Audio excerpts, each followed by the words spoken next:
What's going on, NBA 2K fans? It's Pete Toll, aka PT Sports 84, back with another NBA 2K24 roster update review video. In this one, it is December 31st, 2023. As we end the new year, 2K officially put out a roster update this morning, highlighting the RJ Barrett for OG Anunoby, Raptors, and Knicks trade, among some other transactions that have happened during the week.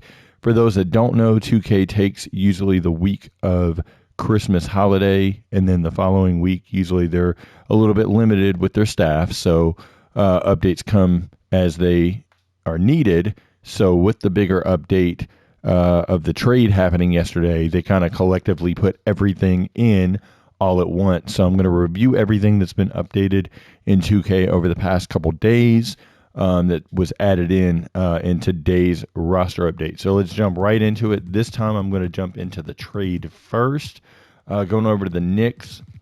The Knicks acquire OG Anunoby from the Raptors. And this is big because Anunoby is obviously a prime defender. He is looking for a contract extension. It seems like he's willing to re-sign with the Knicks, so that should really help things for the Knicks moving forward, because you've got Brunson, Anunoby. You can see what Randall can give you if it can stay consistent. Unfortunately, they're missing Mitchell Robinson for the season, but Anunoby helps with defense. He can shoot the three. He's shooting 37% from three this season on 6 attempts. He's averaging 15 points to go with 4 rebounds, 3 assists over 33 minutes. And that pushes Josh Hart to a bench role, consistently kind of coming in for both forwards. Now, instead of Hart having to play the backup 4, Anunoby can switch as a sub. Once Hart comes in, Anunoby can switch over to the backup 4 himself. So that helps things there. Also in the trade, Precious Achiuwa was acquired by the Knicks. Achiuwa was down in minutes more recently. Hasn't shot the 3 ball as well, only shooting 28% this season, but he's averaging 8 points a game. He gives you good rebounding, can score inside as well. So he should help take away minutes from Taj Gibson, who they signed kind of as an emergency backup. But don't forget that Jericho Sims is still there on the team as well as a backup center. So I expect Precious Achiuwa to split time between center and power forward in the rotation. Also, Miles McBride gets a leg up on the point guard competition. It looks like he'll probably play a good bit after signing an extension, 3-year, $13 million extension yesterday afternoon. It was made official. But Malachi Flynn was brought over from the Toronto Raptors. He'll probably take on the third point guard spot as depth as needed. Could also be a flip candidate at the trade deadline if need be. I don't really see him fitting a lot with the Knicks personally, but that's just me.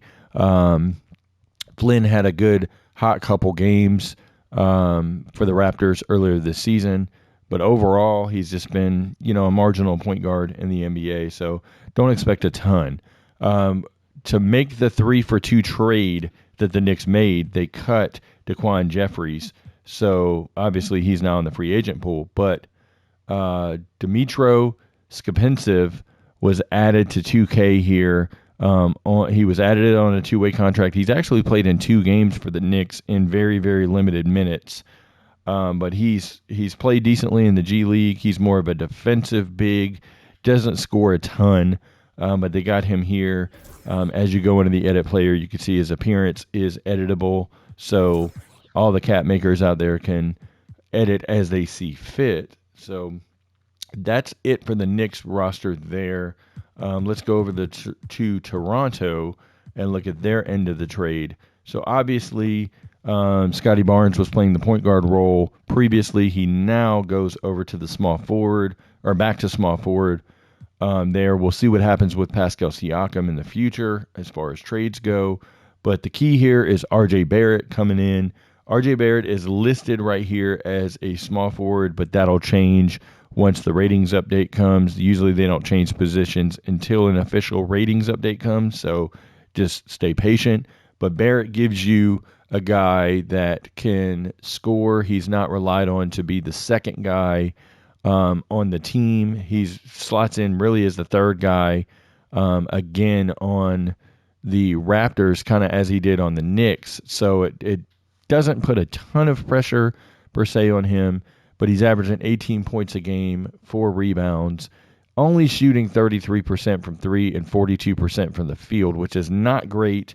Hopefully he can get those shooting numbers up. We'll see how it works next to Siakam and Barnes. In the meantime, you also have Jakob Poeltl there as well. So good kind of core group until they figure out what's going to happen with Siakam. Another big part of the trade is now the starting point guard likely is going to be Emmanuel Quickley. Quickley averaged 15 points in 24 minutes off the bench, 40% shooting from 3.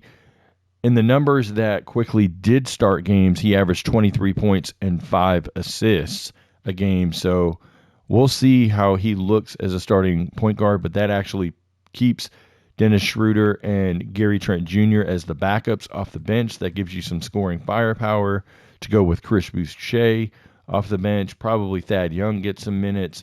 And then we'll see what happens with Jalen McDaniels or Otto Porter kind of in those wing minutes. Grady Dick as well. Grady Dick has looked terrible so far, so I don't expect him to get a ton of chances until maybe a move is made for Siakam to kind of move on from the Raptors because he's in a contract season. So obviously being a free agent, they're going to want to try to get something. They don't want to have another Fred VanVleet situation all over again. Some other things in this update overall. So let's kind of back up as we go here. Some minor transactions. So Kenneth Lofton Jr. was added to the 76ers on a 2-way contract. Javonte Smart was waived.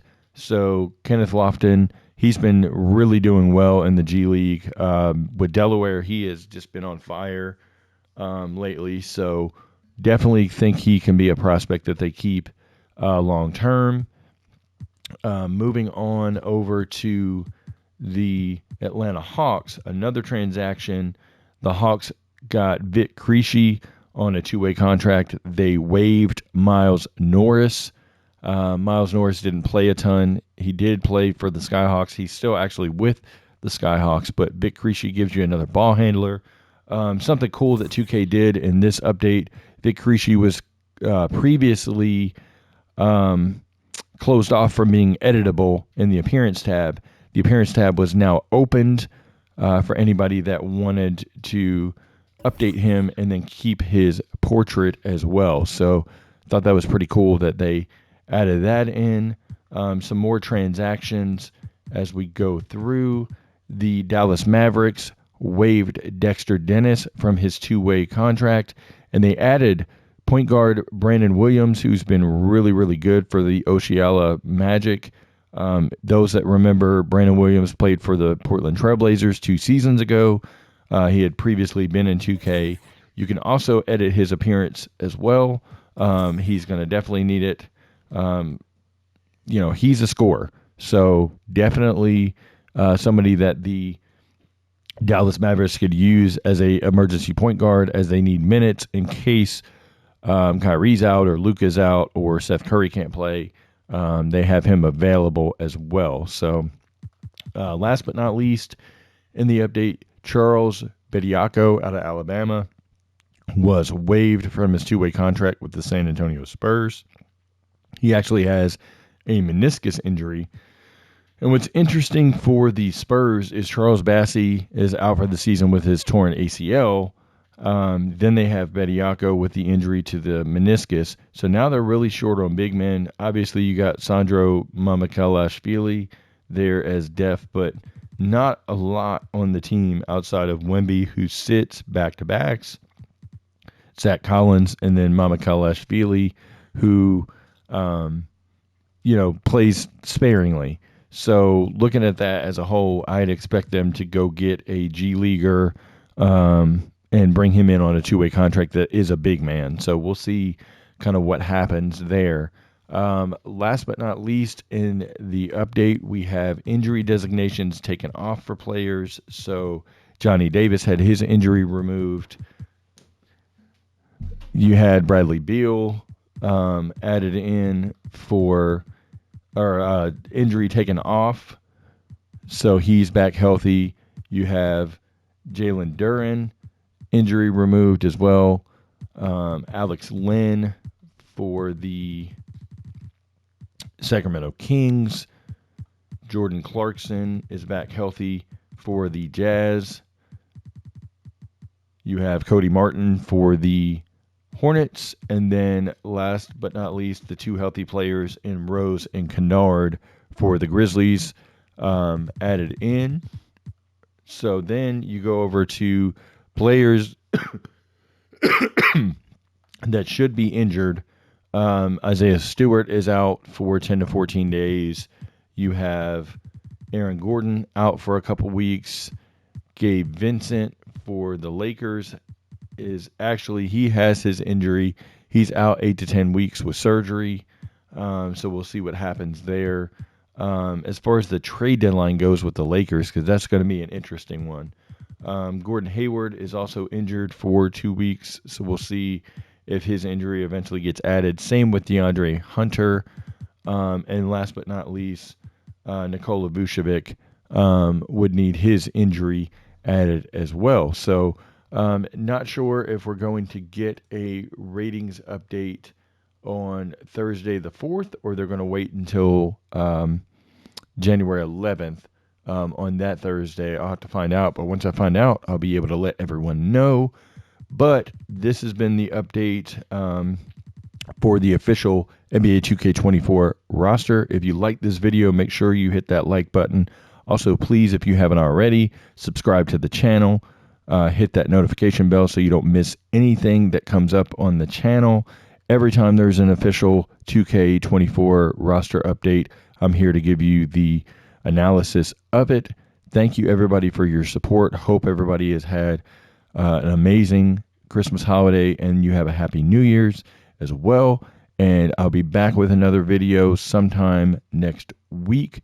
Thanks, everybody, for watching, and take care.